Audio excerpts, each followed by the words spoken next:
High, আমি তোমাদের বন্ধু অনিতা, আর আমি চলে এসেছি তোমাদের সাথে রান্নার রেসিপি শেয়ার করতে।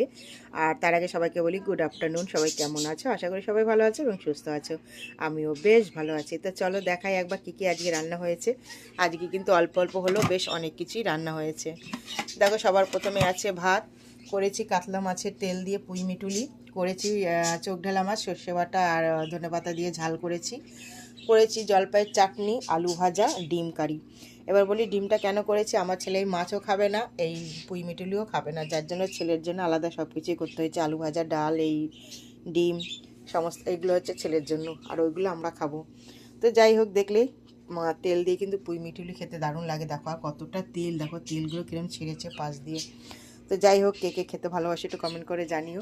আর ভিডিওটা ভালো লাগলে একটু শেয়ার করে ছড়িয়ে দিও। সবাই সঙ্গে থেকেও পাশে থেকো। ফেসবুক বন্ধুরা অবশ্যই আমাকে বন্ধু করে নিও, আর ইউটিউব বন্ধুরা আমাকে একটু সাবস্ক্রাইব করে আমার পাশে থেকো, যাতে তোমাদের